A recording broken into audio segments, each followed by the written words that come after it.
So there's a website called the Desire Database. It's DSIREUSA.org.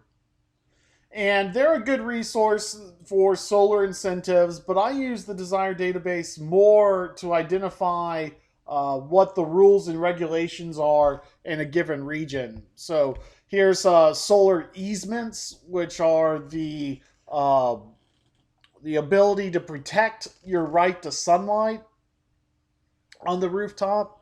So some jurisdictions will allow you after the project to go file an easement with the county clerk's office to say, I have this much solar access on my rooftop.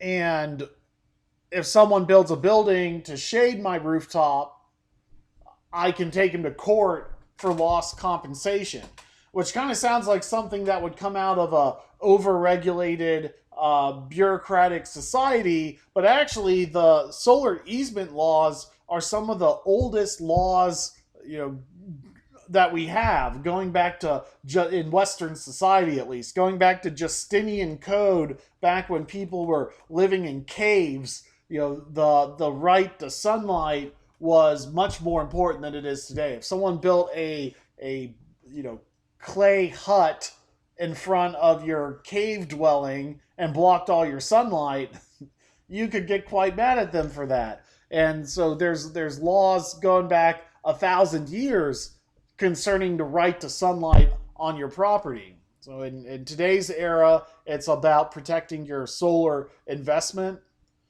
Another category of laws are called solar rights.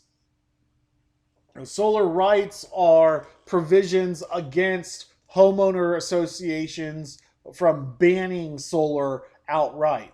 Now, even in those cases, the HOAs are generally allowed to develop their own restrictive guidelines. I would caution those guidelines from being overly strict to the point where they are prohibitive of someone installing solar. Instead, I would suggest the homeowners association pursue more aesthetic guidelines, such as regular array layouts, not irregular, ugly array layouts. The use of all black modules to better integrate with the look of the community, so that everybody's solar array doesn't look too terribly different from each other, rather than outright bans.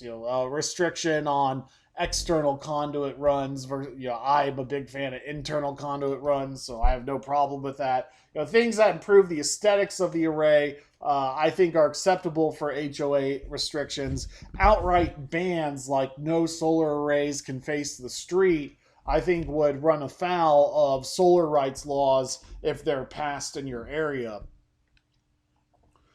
Renewable portfolio standards regard how much of the electricity purchase needs to come from renewable resources.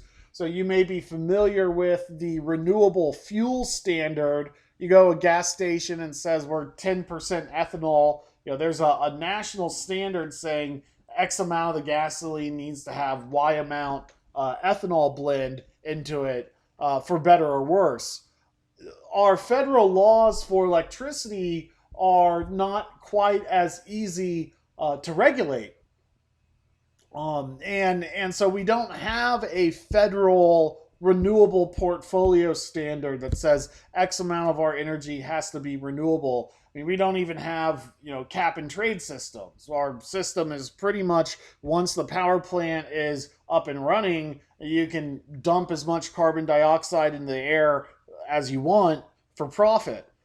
So cities and states have taken the issue of carbon dumping into their own hands and said, well, for our region, we're going to have this much of our electricity be renewable. So that's, you can see if your area has that. In states that have very harsh renewable portfolio standards, generally the whatever kind of cap and trade system they have going at a regional or local level creates a solar incentive. And sometimes those solar programs can be grossly over subsidized. I'm not trying to defend solar subsidies by saying renewable portfolio standards are good or bad, but you can look at Massachusetts that has a renewable energy credit for solar that's worth more than the value of the electricity itself because they have a very harsh renewable portfolio standard.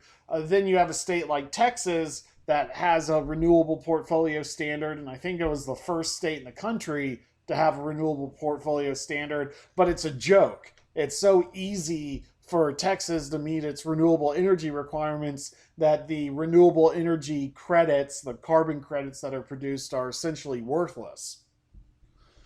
Interconnection guidelines. Now, this is pretty useful as far as the Desire database goes. If you want to know what the largest systems are that you can interconnect to the grid without much regulatory pushback, that is a great starting point. It will tell you what the different approval processes are for each state based on system size. For the states that defer those decisions to kind of grid operators, often within the interconnection guideline parameters, you'll get contact information for the grid operating entities so that you can take that question one step further. So, while Desire gets labeled as an incentive website, don't forget that it's a policy website that you can go to while planning a project to help you understand, what rules and regulations you're up against.